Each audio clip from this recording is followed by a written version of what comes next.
ദൈവനാമത്തിന് മഹത്വം ഉണ്ടാകട്ടെ.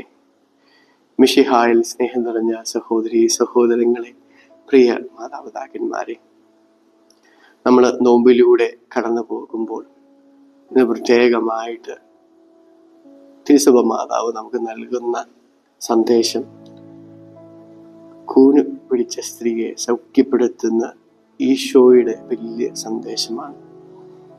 നമുക്കറിയാം, മലങ്കരയിലെ ഈ നോമ്പ് കാലത്തിൽ പ്രത്യേകിച്ച് ഓരോ ഞായറാഴ്ചയും ഓരോ സൗഖ്യമാണ് ദൈവം തിരുവചനത്തിൽ നമുക്ക് നൽകുന്നത്.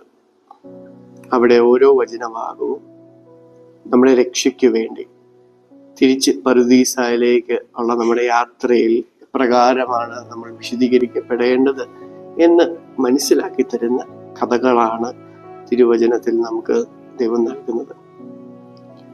യേശു മിശിഹ തൻ്റെ ജീവിതത്തിൽ പ്രവർത്തിച്ച ഈ അത്ഭുതങ്ങൾ ഓരോന്നും നമ്മളെ കൂടുതൽ വിശുദ്ധിയിലേക്ക് നയിക്കുവാനുള്ള വലിയ ആഹ്വാനമാണ് ദൈവം നൽകുന്നത്. കൂന് പിടിച്ച സ്ത്രീയെ സൗഖ്യപ്പെടുത്തുന്ന ഈശോ യഥാർത്ഥത്തിൽ എന്തിനെയാണ് സൗഖ്യപ്പെടുത്തുന്നത്? കൂന് എന്ന തിരുവചന ഭാഗത്തിൽ നാം കേൾക്കുന്നത് യഥാർത്ഥത്തിൽ നിവർന്ന് നിന്ന് ദൈവത്തെ സ്തുതിക്കുവാനുള്ള നമ്മുടെ കൃപയെയാണ് യഥാർത്ഥത്തിൽ സൂചിപ്പിക്കുന്നത്. പലപ്പോഴും നമ്മുടെ ജീവിതത്തിൽ സംഭവിച്ചു പോകാൻ സാധ്യതയുള്ളത് ദൈവത്തിൽ നിന്ന് അകന്ന് നിൽക്കുവാനുള്ള ഒരു പ്രവണതയാണ്. നമുക്കറിയാം, ആദ്യ മാതാപിതാക്കന്മാരായ ആദവും ഹവ്വായും പാപം ചെയ്തതിനു ശേഷം ദൈവത്തെ മുഖത്തോട് മുഖം നോക്കുവാനുള്ള അവരുടെ മനോധൈര്യം നഷ്ടപ്പെട്ടു പോയി. അതിന് കാരണം പാപം തന്നെയായിരുന്നു.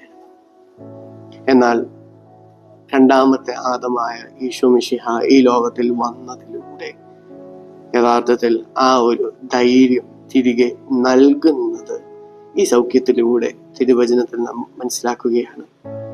ആ സ്ത്രീ ഇവിടെ സൗഖ്യത്തിന് വേണ്ടി അപേക്ഷിക്കുന്നില്ല, പക്ഷെ ഈശോ തന്നെ ആ വ്യക്തിയെ കണ്ട് ആ വ്യക്തിക്ക് സൗഖ്യം വേണമെന്ന് മനസ്സിലാക്കിക്കൊണ്ടാണ് അവളെ സൗഖ്യപ്പെടുത്തുന്നത്. നമുക്കറിയാം, ഉയർപ്പ് തിരുനാളിന് നമ്മൾ മലങ്കരയിൽ പറയുന്നത് ക്യാംത എന്നാണ്. ക്യാമ എന്ന് പറഞ്ഞ വാക്കിൽ നിന്നാണ് ക്യാംത എന്ന വാക്ക് നാം ഉപയോഗിക്കുന്നത്. അതിൻ്റെ അർത്ഥം എഴുന്നേറ്റ് നിൽക്കുന്നു അല്ലെങ്കിൽ ഉയർപ്പിനെ സൂചിപ്പിക്കുന്ന വാക്കാണ്. ആ തിരുനാൾ പ്രത്യേകമായി നമ്മൾ ആചരിക്കുന്നത് യേശു നമുക്ക് വേണ്ടി പാപം വഹിച്ചതിന് ശേഷം പാപമില്ലാതിരുന്നത് കൊണ്ട് തന്നെ ദൈവത്തിന്റെ തിരുസന്നിധിയിൽ ഉയർന്നു നിന്നതിനെ തന്നെയാണ്.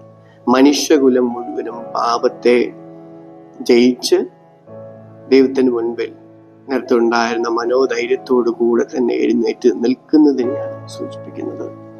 ഈ ഒരു ചിന്തയാണ് ഈ ഒരാഴ്ച മുഴുവനും നമുക്കുണ്ടാകേണ്ടത്.